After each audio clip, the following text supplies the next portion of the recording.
Microsoft এক্সেলে আপনি কিভাবে কাজের দিন আলাদা করবেন, মানে ছুটির দিনগুলো আলাদা থাকবে এবং কাজের দিন কিভাবে বের করবেন, যে আপনার কাজ কত দিনের করতে হবে সেই কাজের দিনগুলো কিভাবে বের করবেন আজকের এই ভিডিওতে দেখানো হবে। আর আমার চ্যানেলে যদি নতুন হয়ে থাকেন please like, comment, share, subscribe করবেন। ফার্স্টে আমি এখানে স্টার্ট ডেট এবং ইন ডেট এগুলো আর এই যে ছুটির দিনগুলো এখানে লিখে রাখছি। এখানে একটা ফর্মুলা ব্যবহার করতে হবে আপনাকে। ফার্স্টে এখানে ক্লিক দেবেন, তারপর এখানে আপনি ইজিক্যাল টু বা সমান সমান প্রেস করবেন। তারপর এখানে এন এন ই টি লিখে সার্চ করবেন, এনইটি ডব্লিউ লিখে সার্চ করবেন। তারপর এখানে দুটো ফর্মুলা আসবে, এখানে নেটওয়ার্ক ডেস এবং নেটওয়ার্ক ডেস ইন্টারন্যাশনাল ডেস। ফার্স্টে এইটা সিলেক্ট করবেন, ডবল ক্লিক করার পরে এখানে এই এই অপশনটা চলে আসবে। তারপর এখানে আপনি স্টার্ট ডেট এবং ইন ডেট এবং হলিডেজ এই তিনটা কিন্তু এখানে আছে। এখানে ফার্স্টে আপনি এই স্টার্ট ডেটটা সিলেক্ট করবেন, তারপর এখানে কমা প্রেস করবেন।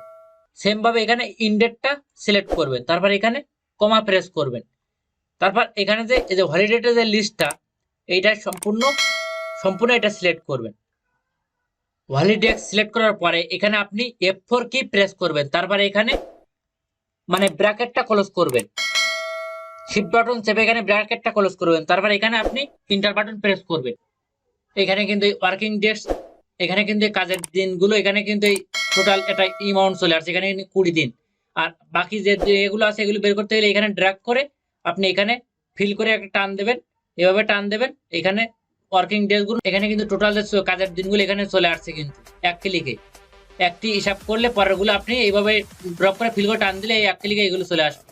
এখানে কিন্তু 2 দিন ছুটির দিয়ে বাদ দিয়ে কাজের দিনগুলো বের করা হয়েছে, স্যাটারডে আর সানডে। আর আপনি যদি এখানে যদি একদিনের বের করতে চান, শুধু যদি সানডে বের করতে চান, তখন এখানে ফর্মুলাটা একটু চেঞ্জ করতে হবে। আপনি এখানে যে কোনো ছুটির দিন ব্যবহার করতে পারবেন, যে কোনো দেশের। এখানে সানডে যদি ব্যবহার করতে চান তখন এখানে এই যে ইজিক্যাল টু দিয়ে এখানে সানডে যে ইন্টারন্যাশনালটা ব্যবহার করতে হবে, সেটা এখানে দেখাচ্ছি। একদিনের ছুটি বাদ দিয়ে যদি কাজের দিন বের করতে চান তখন এখানে সেম ভাবে এখানে সমান সমান ব্যবহার করবেন। আবার এন ই টি লিখে সার্চ করবেন, দুটো অপশন আসবে। এখানে নিচেরটাই ব্যবহার করবেন, নেটওয়ার্ক ডেস ইন্টারন্যাশনাল এটা ব্যবহার করবেন। তারপর এখানে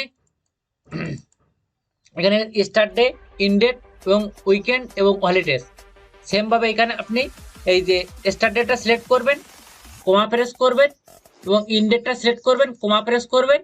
তারপর কিন্তু এখানে যে ওই যে ছুটির দিনগুলো এখানে চলে আসছে, এখানে আপনি যেটা ব্যবহার করছেন সেটা এখান থেকে ব্যবহার করবেন। এখানে আমি এই যে সানডে সিলেক্ট করলাম, এখানে 11 দিতে হবে। আর এখানে যদি ফ্রাইডে হয় তখন 7 দেবেন, আর এখানে সানডে দেবো, এখানে আমি 11 সিলেক্ট করলাম। এখানে উইকেন্ডেস 11 দেওয়ার পর এখানে একটা কমা দেবেন। কমা দেওয়ার পর এখানে যে হলিডে সিলেক্ট করবেন, ফার্স্টে এটা সিলেক্ট করবেন। তারপর এখানে এই সবগুলো সিলেক্ট করে দেবেন। তারপর এখানে আপনি F4 কি প্রেস করবেন, তারপর এখানে আপনি ব্র্যাকেটটা ক্লোজ করবেন, শিফট বাটন চেপে তারপর এখানে আপনি এন্টার বাটন প্রেস করবেন। এখানে শুধু সানডে গুলো বাদ দিয়ে কিন্তু এখানে ওয়ার্কিং ডেজ গুলো এখানে সিলেক্ট হয়েছে।